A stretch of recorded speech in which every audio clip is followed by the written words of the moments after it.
Assalamualaikum warahmatullahi wabarakatuh. Selamat bertemu kembali dengan Ustazah Ida pada pembelajaran tematik.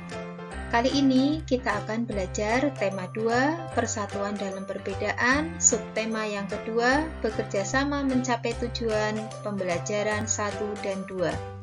Baiklah, sebelum kita mulai pembelajaran hari ini, kita awali dulu dengan membaca basmalah bersama-sama. Bismillahirrahmanirrahim. Dalam Quran Surat Al-Ma'idah ayat yang kedua, yang artinya, dan tolong menolonglah kamu dalam mengerjakan kebajikan dan takwa, dan jangan tolong menolong dalam berbuat dosa dan pelanggaran. Dan bertakwalah kamu kepada Allah, sesungguhnya Allah amat berat siksanya.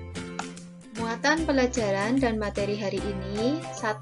Bahasa Indonesia, menuliskan informasi penting suatu teks menggunakan kalimat efektif. Yang kedua, IPS, upaya mempertahankan kemerdekaan Indonesia. Yang ketiga, IPA, cara hewan menyesuaikan diri terhadap lingkungan. Yang keempat, PPKN, meneladani kerjasama para pejuang. Dan yang kelima, SBDP, pola lantai pada tarian daerah. Kalian sudah siap? Are you ready? Untuk yang pertama, kita akan belajar mengenai bagaimana cara menuliskan informasi penting suatu teks menggunakan kalimat efektif. Apa yang dimaksud dengan kalimat efektif? Kalimat efektif adalah kalimat yang memiliki susunan sesuai kaidah bahasa Indonesia yang tercantum dalam PUEBI, Pedoman Umum Ejaan Bahasa Indonesia. Kalimat efektif memiliki susunan yang berurutan, yaitu S. Subjek, P. Predikat, O. Objek, dan K. Keterangan. Perhatikan contoh kalimat efektif berikut ini. Insinyur Soekarno dan Dr. Andes Muhammad Hatta memproklamasikan kemerdekaan Indonesia di Jakarta. Insinyur Soekarno dan Dr. Andes Muhammad Hatta adalah subjek. Memproklamasikan, predikat, kemerdekaan Indonesia sebagai objek, di Jakarta, keterangan. Tentukan subjek, predikat, objek, dan keterangan pada kalimat berikut ini. Silakan kalimat berikut ini ditulis di buku tulis kalian. Beberapa kali TKR, Tentara Keamanan Rakyat dan Rakyat melancarkan serangan ke markas sekutu. Silakan tentukan subjeknya, predikat, objek, dan keterangannya pada kalimat tersebut. Cocokkan jawaban kalian dengan jawaban berikut ini. Beberapa kali merupakan keterangan waktu. TKR, Tentara Keamanan Rakyat dan Rakyat, merupakan subjek. Melancarkan merupakan predikat. Serangan merupakan objek. Ke markas sekutu merupakan keterangan tempat. Bagaimana dengan jawaban kalian? Apakah sudah betul?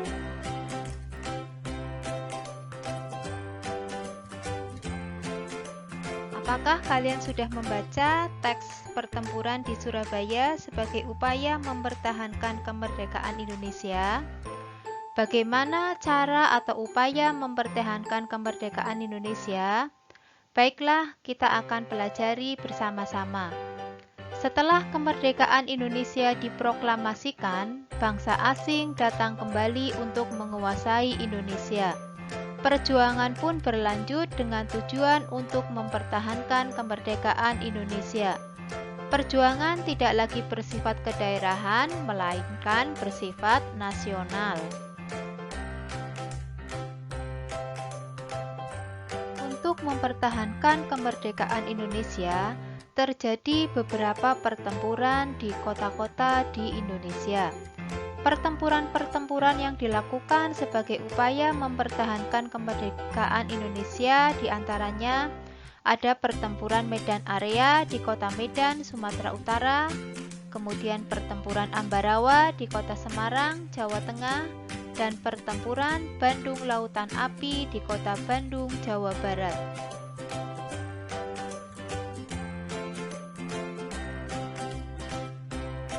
Pada pembelajaran sebelumnya, kalian sudah belajar mengenai cara tumbuhan menyesuaikan diri terhadap lingkungan.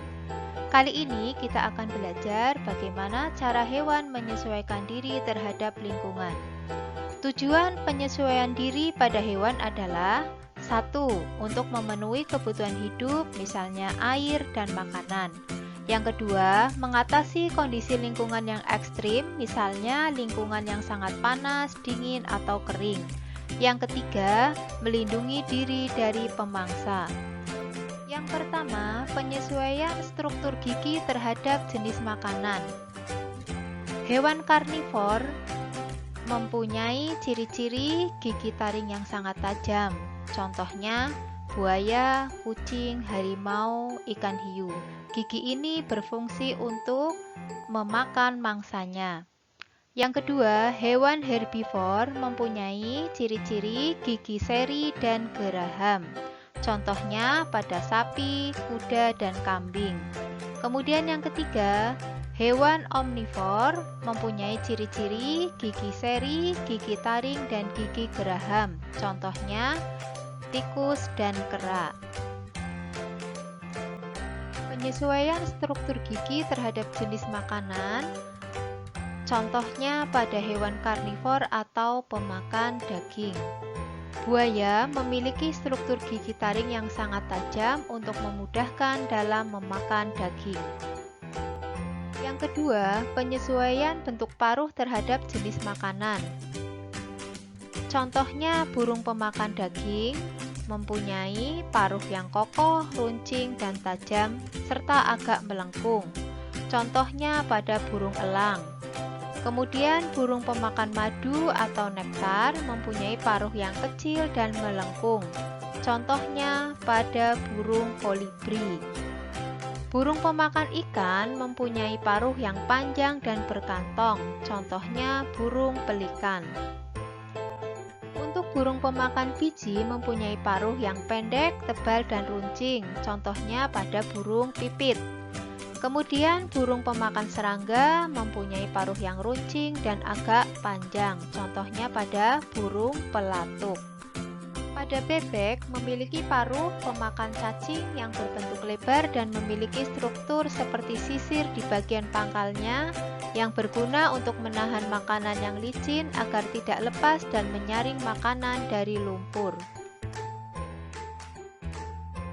Selanjutnya adalah penyesuaian bentuk kaki. Kaki burung pemakan daging bentuknya kokoh dan memiliki kuku tajam. Fungsinya adalah untuk mencengkeram mangsa dan merobek makanannya. Penyesuaian bentuk mulut pada serangga, contohnya pada kupu-kupu. Kupu-kupu memiliki bentuk mulut penghisap sehingga memudahkannya mendapat nektar yang terletak di dalam bunga. Sebelumnya, kalian sudah belajar mengenai berbagai macam pertempuran di Indonesia untuk mempertahankan kemerdekaan Indonesia. Bagaimana sikap para pejuang dalam mempertahankan kemerdekaan Indonesia?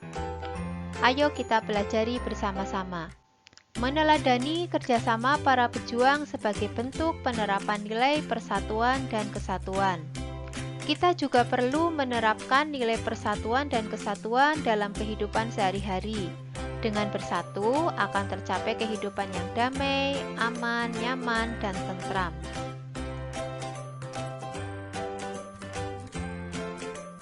Salah satu penerapan nilai persatuan dan kesatuan adalah dengan melakukan kerjasama. Apa saja manfaat kerjasama? Apakah kalian suka bekerja sama? Ya, sebaiknya kalian suka bekerja sama di lingkungan rumah, sekolah, maupun masyarakat. Manfaat kerjasama sebagai berikut. 1. Pekerjaan menjadi lebih cepat selesai. Kemudian yang kedua, pekerjaan terasa lebih ringan karena dikerjakan secara bersama-sama. Kemudian yang ketiga, memperkuat semangat persatuan.